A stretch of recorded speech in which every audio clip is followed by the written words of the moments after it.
పరమాత్ముడు ఒక్కడే, ఆయన రూపాలు అనేకం. సాకార నిరాకార స్వరూపుడిగా భగవంతుడు ప్రకటితమవుతాడు. ఆద్యంతాలు లేని ఆదిదేవుడు అనంతాల గమనాన్ని శాసిస్తూ అంచనాలకు అందని అమేయ స్వరూపుడు. విశ్వేశ్వరుడు ప్రళయకాల సందర్భంలో సర్వేశ్వరుడు లింగాకృతిలో అవతరించాడని పురాణాలు చెబుతున్నాయి. లింగ స్వరూపం సృష్టి రహస్యానికి ప్రతీక. సకల చరాచర జగత్తు శివాంశతో పరిడవిల్లుతోంది. శివ పరమాత్మ ప్రకృతిలో ప్రకృతిగా ఒదిగి తానే ప్రకృతి ఆకృతిగా లింగమూర్తిగా ఆవిష్కరమయ్యాడు. కృతాయుగంలో రత్నలింగం, త్రేతాయుగంలో స్వర్ణలింగం, ద్వాపర యుగంలో రసలింగం, కలియుగంలో పార్థివలింగం పూజనీయులని చెబుతారు. అలాగే సకల మనోభీష్టాల్ని నెరవేర్చుకోవడానికి హిమలింగ దర్శనం, ఆరాధనం దోహదపడుతుందని పెద్దల మాట. మహిమాలయంగా వెలిగే హిమాలయ సీమల్లో ప్రకృతి రూపుడుగా హిమలింగంగా అమరనాథునిగా ఏటేటా ఆవిర్భవిస్తున్నాడు. దివ్య ధవల కాంతులతో స్వచ్ఛ స్ఫటికంగా సహజ సిద్ధంగా ఏర్పడే అమరనాథుని మంచులింగాన్ని దర్శించుకోవడం భక్తులకు కమనీయ అనుభూతి. సహజమైన హిమలింగంగా కాలస్వరూపుడైన ముక్కంటి అభివ్యక్తం కావడం ఓ మహా విభూతి. అమరనాథ యాత్ర ఎన్నో అనుభవాలు, అనుభూతుల సమ్మేళనం. ఎన్నో వ్యయ ప్రయాసాల కోర్చి హిమధామంలో గుహాలయంలో నెలకొన్న హిమసుందరేశ్వరుడైన అమలింగేశ్వర దర్శనం పరమానందదాయకం.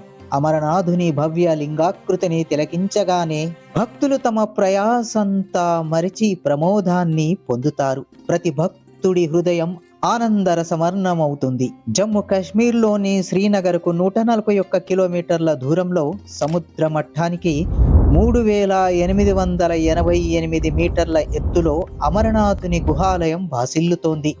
లోతైన లోయల మీదుగా ఇరుకుదారుల వెంట పర్వతాల్ని అధిరోహిస్తూ ఎముకలు కొరికే చలిలో కాలినడక, గుర్రాలపై సాగే ఈ ప్రయాణం సంక్లిష్టమైనది. అమరనాథుడిపై ఉన్న భక్తి, అచంచల విశ్వాసం, స్వామిని దర్శించాలనే బలీయమైన ఆకాంక్షల భూతంగా ఈ యాత్ర కొనసాగుతుందని భక్తుల నమ్మకం. అమరనాథ్ యాత్ర చేయాలనుకునే భక్తులు ముందుగా జమ్మూ కాశ్మీర్ రాష్ట్ర ప్రభుత్వ పర్యాటక శాఖ వద్ద తమ పేర్లు నమోదు చేసుకోవాలి. మంచుకొండల్లో ప్రతికూల వాతావరణంలో ఈ యాత్రను చేపట్టాలి. అందుకు తగిన శారీరక సామర్థ్యం తమకు ఉన్నట్లుగా యాత్రికులు వైద్యుల ధృవీకరణ పత్రాన్ని పొంది పర్యాటక శాఖకు సమర్పించాలి. ఈ యాత్రలో చందన్వాడి నుంచి సాగే ప్రయాణం కీలకమైంది. ఫిస్సు టాప్, జోజీబాల్, నాగకోటి, శేష్నాగ్ వంటి ప్రదేశాల మీదుగా పయనం కొనసాగుతుంది. హిమ పర్వతాల మధ్య నుంచి వయ్యారంగా మెలకలు తిరిగే లిడ్జర్ నది సౌందర్యం, నీలిరంగు తటాకాలు, హోయలు మీరే పర్వతాలు, చూపును మరల్చుకోలేని ప్రకృతి అందాల సమాహారం మురిపిస్తాయి. ఇంతటి మహా సౌందర్య సన్నిధి కాబట్టే ఆ నీలకంఠుడు తన నివాసాన్ని ఇక్కడ ఏర్పాటు చేసుకున్నాడనే భావన కలుగుతుంది. గుహాలయంలో 5 అడుగుల ఎత్తైన శంకువు ఆకృతిలో అమరనాథుడు విలసిల్లుతాడు. చంద్రుడి వృద్ధి క్షయల్ని అనుసరిస్తూ ఈ మంచులింగం పెరుగుతూ తరుగుతూ ఉంటుందంటారు. జ్యేష్ఠ ఆషాఢ మాసాల్లో అమరనాథుడు సాకారమవుతూ శ్రావణం తరలి వచ్చే నాటికి అంతరార్థనమవుతాడు. ఈ దివ్యక్షేత్రానికి సంబంధించిన ఓ పురాణ గాథ ప్రచారంలో ఉంది. ఓ సందర్భంలో సృష్టి రహస్యాన్ని వివరించమని పార్వతి పరమేశ్వరుణ్ణి కోరింది. అమరమైన ఈ రహస్యాన్ని ఏ ప్రాణికి వినిపించని ప్రదేశంలో చెబుతానన్నాడు శివుడు.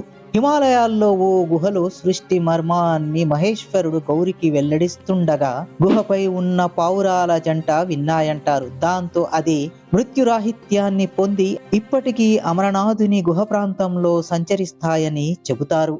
సుమారు 5000 చరిత్ర ఉన్న అమర్నాథ్ క్షేత్రాన్ని భృగు అనే మునీశ్వరుడు గుర్తించారని పురాణాల కథనం. కాశ్మీర్ లోయ నీటిలో మునిగిపోగా కశ్యప్ మహాముని హరించాడని ఓ కథనం. ఈ పురాణ గాథ ప్రకారం అమర్నాథ్ దర్శనం పొందిన మొదటి వ్యక్తి భృగుముని అని చెబుతుంటారు. ఇక అమర్నాథ్ గుహ శివుని నివాసంగా ఎక్కువ మంది భావిస్తారు. ఈ లోకం నుంచి పార్వతి పరమేశ్వరుడు అంతరార్థనం అయ్యింది కూడా ఇక్కడే అని చెబుతారు. శ్రీనగర్ కు 100 కిలోమీటర్ల దూరంలో పెహల్గాం అనే గ్రామం ఉంది. దీనిని బయల్గాం అని కూడా పిలుస్తారు. పరమేశ్వరుడు ఇక్కడ తన నందిని విడిచిపెట్టాడు కాబట్టి ఆ పేరు వచ్చిందట. ఇక చందన్వారిలో తన సిగలోని చంద్రుడిని, శేష్నాగ్ దగ్గర తన మెడలోని పాములని, మహాగణేశ పర్వతం వద్ద కుమారుడు గణేశుడిని, పంచతరణి దగ్గర తనలోని పంచభూతాలను విడిచారని చెబుతారు. ఆయా ప్రాంతాల పేర్లు కూడా శివుడు విడిచిన వాటిని తలపించేలా ఉండడం విశేషం. ఇక ఇన్ని విశేషాలు ఉన్న ప్రదేశం కనుకనే ఇది పరమ పవిత్ర పుణ్యక్షేత్రంగా పూజలు అందుకుంటోంది. అయితే అమర్నాథ్ యాత్ర సజావుగా సాగిపోవాలంటే అనేక సవాళ్లు ఎదుర్కోవలసి ఉంటుంది. ప్రకృతి విలయంతో పాటు బుసలు కొట్టే ఉగ్రవాద ముఖలు అమర్నాథ్ యాత్రకు ప్రతికూలంగా మారుతుంటాయి. ఈ ఏడాది అమర్నాథ్ యాత్ర సౌకర్యాలను మరింత అప్గ్రేడ్ చేశారు. భక్తుల సౌకర్యం కోసం బాల్తాల్, డోమెల్ ప్రాంతాల మధ్య బ్యాటరీ వాహనాలను తిప్పుతున్నారు. ఒకే రోజులో దర్శనం పూర్తి చేసుకోవాలి అనే భక్తుల కోసం శ్రీనగర్ నుంచి పంచతరణి వరకు చాపర్ సర్వీసులు అందుబాటులో ఉన్నాయి. రక్తం గడ్డ కట్టించే చలిలో కాలు జారితే మరణం చేరువయ్యే దారిలో ఎంతో శ్రమపడి అమరనాథ్ గుహకు చేరుకునే భక్తులు దాదాపు 130 అడుగులు ఉండే ఈ గుహలో శివలింగాన్ని దర్శించాక అద్భుతమైన అనుభూతిని పొందుతారు. వేసవి ముగిశాకే ఈ మహాద్భుత శివలింగ దర్శన భాగ్యం కలుగుతుంది. అది సమయానుకూలంగా ఏడాదిలో నెల నుంచి 2 నెలల మధ్య ఉంటుంది. అమర్నాథ్ గుహ మీదుగా జారే నీటి బొట్లు లింగాకారంలోకి మారుతాయి. వేల ఏళ్ల నుంచి ఇలానే జరుగుతోంది. ఈ మనోహర దృశ్యాన్ని వీక్షించేందుకే భక్తులు లక్షలాదిగా తరలివస్తారు. ఎన్నో కష్టాలను ఓర్చి హరహరుడిని దర్శించుకుంటారు. అమరలింగేశ్వరుడిని దర్శించి జన్మ సార్థకతం చేసుకోవాలని, ఆ క్షణాన్ని జీవితకాలం జ్ఞాపకంగా మార్చుకోవాలని భక్తులు భావిస్తుంటారు. కాశ్మీర రాజుల చరిత్ర తెలిపే 11వ శతాబ్దానికి చెందిన రాజతరంగిణి గ్రంథంలో ఈ క్షేత్ర వైభవాన్ని విశేషంగా పేర్కొన్నారు. కాశ్మీర దేశ రాణి సూర్యమతి అమరనాథుని సన్నిధికి పసిడి త్రిశూలం, బాణలింగాన్ని సమర్పించింది. రాజవాలి పతాక, ప్రజాభట్టు వంటి రాజులు అమర్నాథుని ఇలవేల్పుగా ఆరాధించారు. అలాంటి మహిమపేతుడైన హిమలింగ రూపధారి అమరనాథుని దివ్య దర్శనం, అనన్య భక్తి పారవశ్యాల సమ్మేళనం. శివానుగ్రహంతో ఈ సంవత్సరం మీకు అమర్నాథ్ యాత్ర చేసే అవకాశం కల్పించాలని ఆ శివుణ్ణి వేడుకుంటూ ఓం నమః శివాయ, శంభో హర హర మహదేవ. ఫ్రెండ్స్, ఈ వీడియో మీకు నచ్చినట్లయితే వీడియోను లైక్ చేయండి. అలాగే ఇలాంటి ఇంట్రెస్టింగ్ భక్తి వీడియోల కోసం ఛానల్ని ఇప్పుడే సబ్స్క్రైబ్ చేసి పక్కనే ఉన్న బెల్ను యాక్టివేట్ చేయండి. ఎందుకంటే ఇలాంటి ఇంట్రెస్టింగ్ భక్తి వీడియోలు కొత్తగా మేము ఏది అప్లోడ్ చేసినా వెంటనే మీకు నోటిఫికేషన్ లాగా వస్తుంది. అలాగే లైక్ చేయండి, షేర్ చేయండి, 10 మందికి తెలియజేయండి. మీ యొక్క అమూల్యమైన సూచనలను, సలహాలను మరియు అభిప్రాయాలను కామెంట్ రూపంలో మాకు పంపించండి.